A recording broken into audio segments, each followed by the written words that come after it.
Este es el primer Yo punto. ves en general más fragmentación política, que el bipartidismo es una cosa del pasado. Esto es así. Esto no vamos a volver creo que no tiene retorno, salvo que ocurra un hecho excepcional que unifique un criterio, una guerra, una catástrofe, algo. Pero después, si estamos en momentos normales, la diversidad va a ser el denominador común. Dicho esto, lo que sí no debemos descansar es en el diálogo permanente con las alternativas políticas. Y el diálogo permanente y el diálogo tiene que ver con la aceptación de los puntos de vista diferentes. Las redes sociales, como dice Bauman en un reportaje en El País con el Papa, son cómodas porque vos elegís la comunidad y las comunidades no se eligen. Entonces se va uno a la zona de confort y cree que con las redes sociales y con la comunicación virtual vos podés consolidar un poder. El poder se consolida con un diálogo no virtual, con un diálogo vincular. Es donde vos tenés que comenzar a establecer confianzas, estrategias, lazos con actores que piensan diferentes. Es la manera de consolidar un espacio político acá y en cualquier lugar en este mundo. Entonces, lo que no debemos perder, y es ahí donde a veces hay alguna falencia, porque y en ese mismo reportaje se habla de la habilidad social. La habilidad social se aprende, nosotros decimos en la calle, la habilidad social se aprende en el almacén, la habilidad social se aprende en las necesidades que te va poniendo en el transcurso de tu vida para progresar. Hay que tener la suficiente habilidad para poder comenzar a tener un diálogo distinto con personas que piensan diferentes. A partir de ahí se va a construir o se va a consolidar el gobierno para ir a reformas estructurales. La legitimación del 30 y pico es una muy buena legitimación para comenzar ese camino. Si no comenzamos y si creemos que con esa legitimación, por eso en algún momento decía, hay que ampliar, cambiemos, hay que consolidar, cambiemos. Consolidar sigue siendo, cuando hablan de la vieja y de la nueva política, es un absurdo, es aumentar la grieta. Hay métodos tradicionales de comunicación y métodos nuevos, pero la política sigue siendo entre seres humanos, sigue siendo en la comunicación también. En la comunicación también, pero eso no puede suplir lo virtual a lo vincular.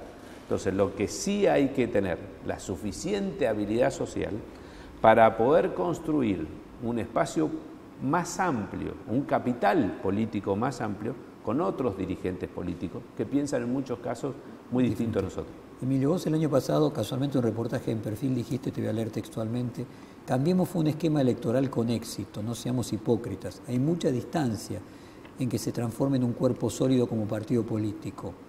Hoy el común denominador es la responsabilidad de gobernar. No hay que tener prejuicios de sumar dirigentes. Casi un año después de aquella declaración, ¿qué seguís pensando? ¿Qué le cambiarías? ¿Qué le agregarías? Sigo pensando parecido. Este Congreso ha sido un ejemplo en donde se ha unificado un proyecto, un bloque que es Cambiemos, pongámosle, pero sí es sostenible. Uno se da cuenta que va a ser sostenible en el tiempo, a pesar de, ojo, en el bloque son 90 diputados, a veces hay diputados que piensan diferentes, pero entienden que el proyecto es superior al pensamiento de cada uno de ellos, pero porque se han logrado amalgamar, Cambiemos dentro del Congreso. La palabra cuerpo usaste vos, cuerpo casualmente es una unión de partes. Es lo que siento que aún hoy no hemos logrado todavía que seamos un cuerpo.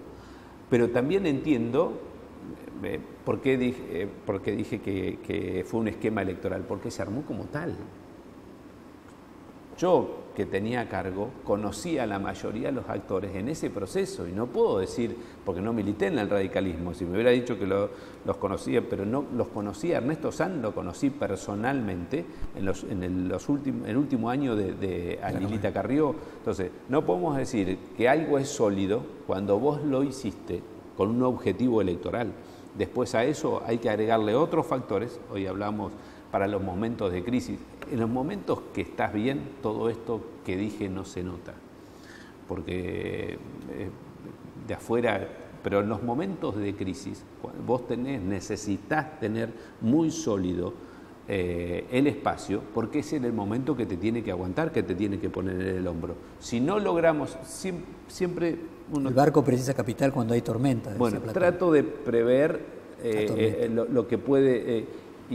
por supuesto que este triunfo afianza las relaciones, pero todavía no vivo un esquema para animarme a decir, para descansar de que esto ya ha tomado forma. No, todavía no. En el gobierno sostienen que la marca, y repito, la marca, Cambiemos, se consolidó en estos pasos. Y me pregunto, definirlo como marca, ¿es un indicativo de que se busca más construir un movimiento que un partido? ¿Qué es una marca? En el sentido de que está el partido que es el PRO y Cambiemos sería un movimiento aglutinador de distintos partidos. El partido no es lo importante es lo que hoy se llamaría marca y quizás Perón puede llamar movimiento. Es que está hablando... Esa expresión no sé quién la dijo, pero es la verdad de hoy. La política, hoy leía que el respeto necesita distancia, que el espacio público ha sido invadido por el espacio privado y ya no hay distancia entre lo público y lo privado y se pierde lo público y lo privado termina siendo lo público y la política empieza a ser la política del espectáculo y lo que se consume, hablábamos hace un rato, el rating, pero también lo que se vende es lo que se vende en el mercado. Entonces, hablar de una marca, estamos hablando justamente de esa concepción. Es decir, lo que impusimos es una marca. Pero no es que lo que sí tenemos que entender, que es una realidad, es que en todos lados se venden esas marcas. O sea que la política... Y que la marca permite, y la virtualidad permite, la flexibilidad que demandan los medios. Si uno se va a una estructura partidaria que a cualquier elector le generaría mayores seguridades porque sería un sustento ideológico del dirigente que está eligiendo, eso sería lo ideal, pero eso hoy no tiene rating, eso no se vende. Lo que se vende es algo mucho más efímero, mucho más flexible. Sí, es la marca, que mañana puedo decir ignorar a la marca, aceptar o ignorar, y Cambiemos deja de ser Cambiemos, y te pongo la marca Podemos, y te vendo Podemos. Ahora, digo... Sí, o Cristina Kirchner, el mejor ejemplo. Sí, insisto, en el fondo, esta concepción es el desmedro del estadista, es el desmedro del que puede tener una narración, desde el que puede tener una concepción ideológica. Esto es mucho más, pero es mucho más inteligente desde el punto de vista de la captación del elector, la marca. Y es real que la marca está instalada y que es real que este espacio tiene gente muy inteligente que hace que la marca sea aceptada por la sociedad y en muchos casos la sociedad que también con tanta información no tiende hacia la comodidad de no profundizarla y toma las cosas muy superficiales. ¿Sabes qué me aparece, Emilio? Sí. Sonrío mientras te escucho. Cambiemos como marca pareciera ser finita porque algún día si tiene éxito habremos cambiado. Por lo que como marca a largo plazo me parece que tiene una finitud o fracasa o tiene que acabarse. Es así. no sé si, no puedo decir la palabra lamentable, porque ¿cuál es la parte lamentable mía personal? Que vos te educaste en otra cultura política. Nada más, nada más. Estoy Algo como los viejos esos que algo dicen, no, melancólico. cuando jugábamos al fútbol nosotros jugábamos mejor. Bueno, Melancólico. yo siento el dolor de que viví otro tipo de política, pero también ese dolor no me impide reconocer que los tiempos cambian y que estamos viviendo en esta situación. Ahora, fíjate esto. En el reciente libro de Alain Rouquet, El siglo de Perón, él escribe que Perón nunca quiso limitar su movimiento a un partido porque él quería que el peronismo fuese algo más que una parte. El planteo es que fuera una ideología que compartieran todos los argentinos. Si me pregunto si en esa idea de marca, de algo efímero, pero al mismo tiempo que por ser efímero pueda sumar mayorías, Cambiemos también busca no ser un partido para ser más que un partido, para no ser una parte, sino tratar de contagiar a algo más que una parte. Sí, pero algo más que una parte, pero sin la intermediación. Lo que abarca es algo más que una parte desde el punto de vista del elector, pero no desde el punto de vista de la intermediación. Si pudiera en este tipo, en la pureza de este concepto, tener al líder y a los consumidores electores, sería lo ideal, porque sería la forma más fácil de manejar para quienes predican este tipo de circunstancias. El tema es cómo hacemos con la intermediación política, que es lo diferente al otro sector, para que esa intermediación política sostenga este tipo de proyecto. La otra vez se quejaba un dirigente porque dice, me avisaron por WhatsApp que no soy candidato.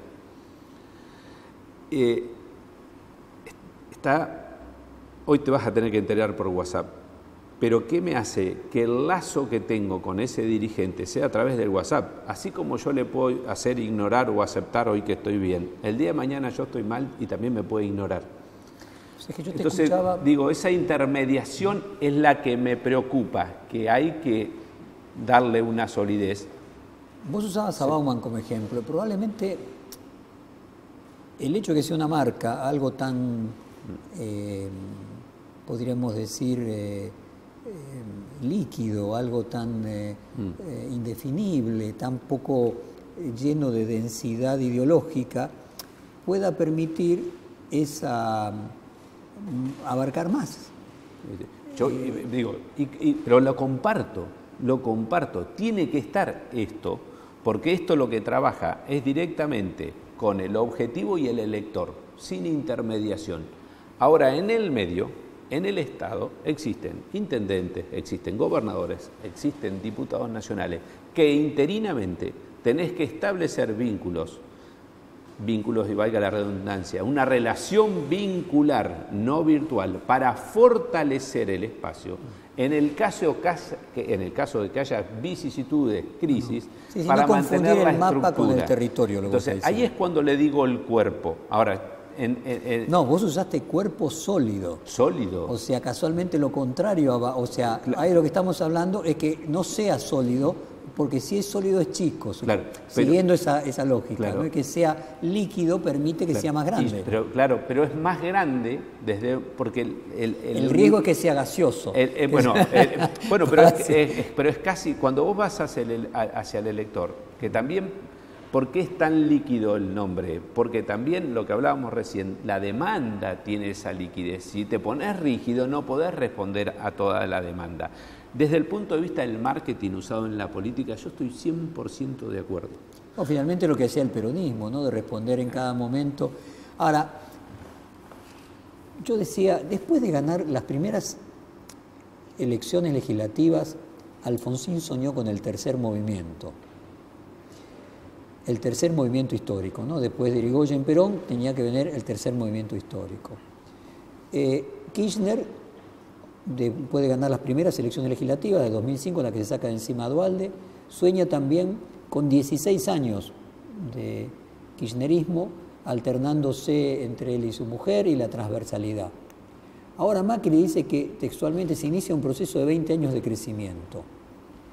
¿Persiste algún déjà vu en ese momento de triunfo de las primeras elecciones legislativas, donde cada uno de los dirigentes se imagina a sí mismo o imagina su proyecto con una longevidad que después nunca nadie consiguió?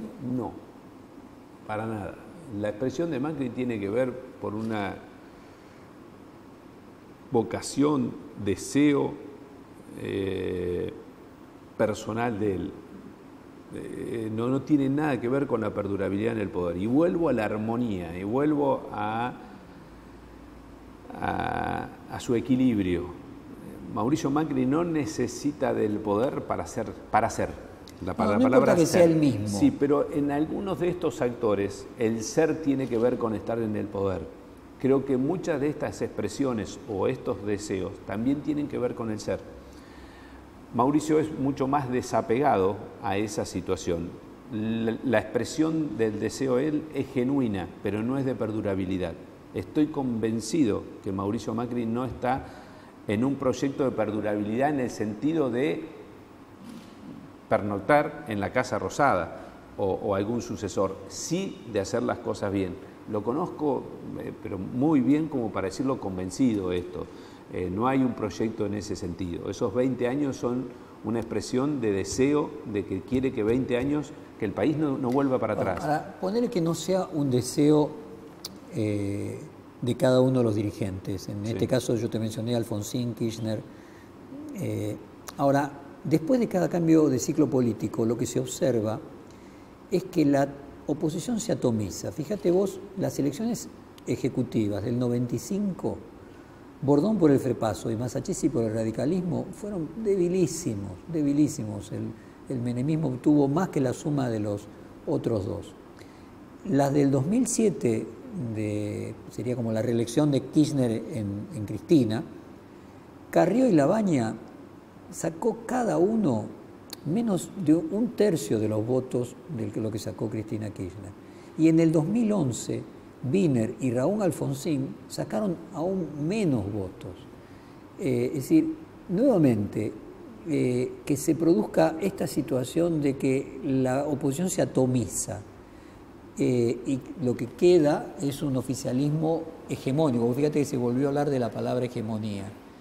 Es una sensación de fragilidad de la democracia, no es algo natural de la fragmentación de la política, esta idea de que no haya una oposición de peso, porque finalmente lo que no queda es una oposición de peso.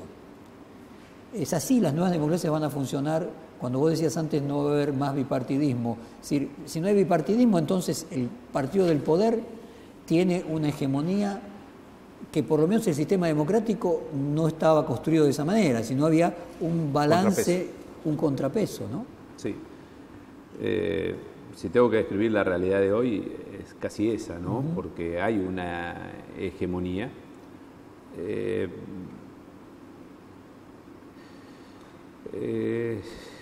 Yo también creo que las posiciones de Alfonsín coinciden. También te agrego a Menem, que agregó la UCD, acordate, terminó la elección y amplió también. Creo que mucho tiene que ver para ampliar el capital político que tanto insisto.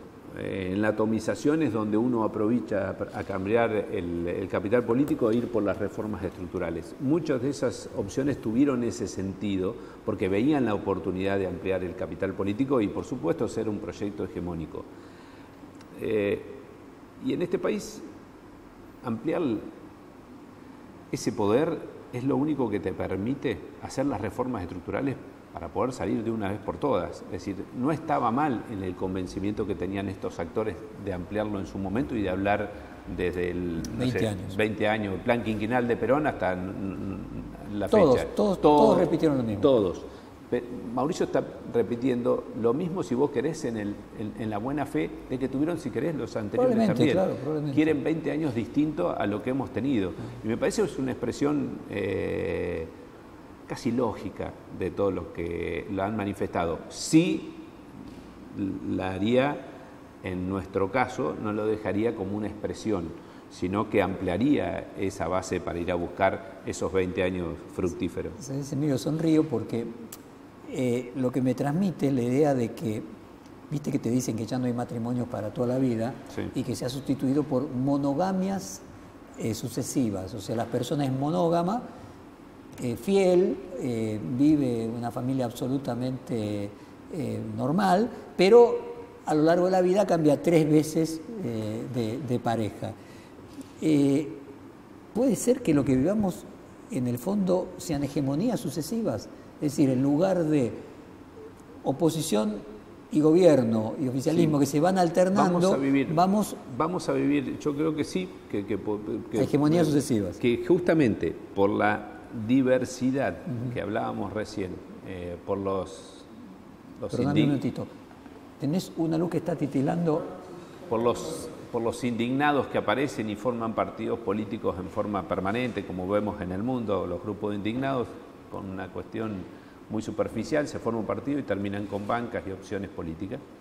Creo que todo eso lo vamos a vivir, que como consecuencia de eso alguien va a ganar, y como ese poder es tan diversificado, el que gana automáticamente va a tener una hegemonía por esa propia atomización. Una hegemonía Ahora, es breve. Ahí está, yo eso iba a agregar. Es una hegemonía, pero no es una hegemonía que se te puede diluir de un día para otro. Es breve, no es sólida, es más, tiene que ser ágil, rápida, responder a toda esta demanda. ¿Por qué esta atomización le puede ganar a esa hegemonía?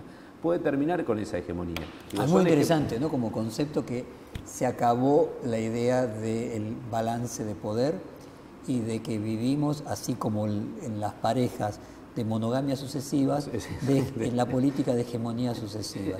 Y que es muy bueno. Cada uno tiene que saber que va a durar un tiempito, que no es para siempre, No es para no siempre. es para siempre. Se terminaron los contratos para siempre. No es para